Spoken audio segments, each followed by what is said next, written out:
IDF نے warning دی ہے ایران کو کہ تم جو اسمگلنگ کر رہے ہو آرمز کی حزب اللہ کو وہ مت کرو. یعنی کہ آپ جو حزب اللہ کو ہتھیار، یہ اسمگلنگ کہتے ہیں، حزب اللہ کو ہتھیار بھیج رہے ہو نا، وہ مت کرو، یہ خطرناک ہوگا. کیوں کہا ہے؟ کیونکہ اصل میں ایران نے ری انفورسمنٹس بھیجے ہیں سیریا میں. اب سیریا میں بھی بحران ہے، وہاں وہ ملیشیا آگے جو اب تک سوئے ہوئے تھے، پتہ نہیں کہاں سے آگے کس نے پش کر دیا ہے. سیریا کے مسئلے کو بڑے اس سے دیکھیے گا. میں جو کہتا ہوں وہ الگ چیزیں ہیں، لیکن آپ اس کی ٹائمنگ دیکھیے. سیز فائر لبنان میں، اور پھر وہ بالکل جاگ گئے، ابھی تک سوئے ہوئے تھے اور اتنی طاقت سے جاگے ایسا لگتا ہے کسی نے ان کا بٹن سوئچ آن کیا ہے. ویسے ہوا ہے، لیکن ان کی ٹائمنگ کمال ہے. خیر، ابھی تک سیریا بالکل آؤٹ آف دا سین تھا، ایک دم بس سیریا ہے. کہاں سے دھیان ہٹ گیا؟ غزہ سے ہٹ رہا ہے، اسرائیل سے ہٹ رہا ہے. سمجھ رہے ہیں؟ ایران الجھ رہا ہے، الٹ سکتا ہے، روس الٹ سکتا ہے سیریا میں. حزب اللہ بھی وہاں ایکٹیو ہے. ان سب نے مل کے اسد کی رجیم کو بچایا تھا. یہ سب الٹ جائیں گے. دھیان غزہ سے ہٹ جائے گا. غزہ سے دھیان مت ہٹائیے گا، میں نہیں ہٹنے دوں گا، آپ بھی مت ہٹائیے گا. اور دنیا میں ہر کسی کو غزہ کا دھیان رہے، یہ یاد رکھیے گا اور کوشش کرتے رہیے گا. میں تو کچھ نہیں ہوں، کونے میں بڑا ایک انسان ہوں، لیکن آپ لوگ یاد رکھیے گا. IDF warns Iran not to smuggle. کہہ رہا ہے کہ جی وارننگ دے رہے ہیں ایران کو، ہم حزب اللہ کو ہتھیار سپلائی نہ کریں. ری انفورسمنٹ پہنچا ہے سیریا. اب کل بھی سیریا میں ایک ایسی سائٹ کو پرسوں نشانہ بنایا ہے اسرائیلی ایئر فورس نے، جہاں سے کہا جاتا تھا کہ حزب اللہ کو ہتھیار جاتے تھے سیریا. سیریا ہتھیار نہیں دیتا تھا، سیریا راستہ دیتا تھا. ہتھیار ایران ہی دیتا تھا. وہ ایران ہی ہے جو اس پوری جنگ کو لڑ رہا ہے، اپنے لیے بھی، فلسطین کے لیے بھی، اور فی الحال تو مسلم امہ کے لیے بھی. باقی تو آپ عربوں میں دیکھ لیجئے آج کیا ہو رہا ہے. جشن من رہے ہیں، کانسرٹس ہو رہے ہیں، کوئی مطلب ہی نہیں ہے فلسطین میں کیا ہو رہا ہے. خیر، بڑھتے آگے. یہ ایک تصویر ہے جو سامنے آئی، اور یہ ویڈیو وارفیئر انالیسز نے دیا. پکی بات ہے، میں نے ہر جگہ دیکھ لیا ہے. یہ 599ویں ایئر ڈیفنس بٹالین بیس ہے بشار الاسد کی حکومت کا. ان کی حکومت کے اندر جو ایئر ڈیفنس بیس تھا وہ ان لوگوں نے قبضہ لیا ہے. تو یہ بڑا ایک وہ ہے. یہاں لکھا ہے دا سیرین اپوزیشن. دیکھیے، سیریا وارفیئر انالیسز بھی لکھتے ہیں، اپوزیشن کوئی لکھتا ہے، کوئی ٹیررسٹ لکھتا ہے، کوئی کیا لکھتا ہے، اسے چھوڑ دیجئے. یہ لوگ جو بشار الاسد کے خلاف ہتھیار اٹھا کر آ گئے ہیں، انہوں نے ایئر ڈیفنس بیس کو قبضہ لیا ہے تیل حسل میں. یہ ناریب ایئرپورٹ ایسٹ آف الیپو میں آتا ہے. یہ ایک بڑا ڈیولپمنٹ ہے. سیریا کی آرمی نے یہ کہا ہے کہ انہوں نے مقابلہ کیا ہے ملیٹنٹ گروپس کا. اور دیکھیے، لبنان کی حزب اللہ کے انڈر آنے والی یا لبنان کی ویب سائٹ المیادین کیا لکھتی ہے؟ Militant group. تو سیرین آرمی نے ان ملیٹنٹ گروپس کا مقابلہ کیا، انہیں کھدیڑا ہے. یہ حامہ جو شہر تھا اس کے پاس آ کے گھس رہے تھے، وہاں پر ان کے ساتھ مقابلہ کیا ہے. ایک المیادین کی اور خبر ہے. سیرین گورنمنٹ نے کہا ہے، ایران نے کہا ہے کہ سیرین گورنمنٹ اور ریزسٹنس فورسز جو ہیں وہ ان کانسپریسیز کے خلاف ڈٹ کر کھڑی رہیں گی، مقابلہ کریں گی. ہر سازش کا منہ توڑ جواب دیا جائے گا. جو کچھ بھی سیریا کے خلاف، اسد کے خلاف، ایران کے خلاف کیا جا رہا ہے، اس کو سامنے سے ہم کاؤنٹر کریں گے اور فتح حاصل کریں گے. واقعی ایران کو گھیرا جا رہا ہے اس وقت. آپ تمام مسلم ممالک دیکھ لیجئے، اس میں سے ایک صرف ایران ہے جو اس وقت لڑ رہا ہے، بول رہا ہے. باقی تو نہیں بول رہے ہیں، دیکھ لیجئے. تو وہ اس وقت سب کے لیے ولن بنا ہوا ہے. Russia races ahead of NATO in weapons production for Ukraine war. میں نے یہ خبر پڑھی اور یہ سپری کی رپورٹ آئی ہے. سپری پہلے جان لیجئے آپ ہوتا کیا ہے. سپری کے بارے میں کہتے ہیں stock home international peace research institute. اب ہے تو پیس ریسرچ انسٹیٹیوٹ. ہتھیاروں کی تو خبر چھاپیں گے، ہتھیاروں سے ہی تو پیس ادھر ادھر ہو جاتی ہے. تو انہوں نے بتایا کہ رشیا ہتھیار پروڈکشن میں پورے نیٹو اور امریکہ سے آگے نکل گیا ہے.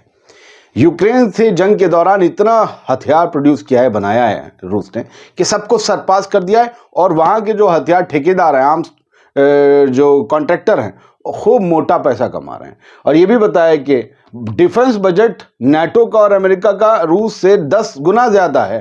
باوجود اس کے ہتھیار روس بنا رہا ہے اور اپنی فائر پاور کو بڑھا رہا ہے. اور یہ سب کچھ اس نے بڑی اسمارٹلی کیا ہے، بہت ہی اسمارٹلی کیا ہے. خیر سب بڑھتے آگے. یہ خبر اور روس سے تو نہیں، یوکرین سے جڑی ہوئی ہے. جرمنی کے چانسلر صاحب اولف جو ہیں، اسکولز جو ہیں، یہ پہنچ گئے ایک دم surprise visit. Hello Zelensky, I am here. خیر زیلنسکی کو تو پہلے سے پتا ہوگا. پہنچ گئے ہیں، یہ چھپ چھپا کے پہنچے ہیں. کیوں انہوں نے سرپرائز ہیپی برتھ ڈے بولا جا کر، زیلنسکی کو نہیں پتا، لیکن گفٹ ضرور دیا. $680 ملین کی ملٹری ایڈ دے کر آئے ہیں اور بولے ہیں کہ جی ہم، اور ایک طرف ڈونلڈ ٹرمپ کہہ رہے ہیں کہ ہم جنگ ختم کروائیں گے، یہ کروائیں گے، وہ کروائیں گے، لیکن یہ لگے ہوئے ہیں جنگ میں. ٹھیک ہے، بہت شکریہ. دنیا بھر کی خبریں آپ دیکھ رہے تھے. سلامت رہیے، خوش رہیے.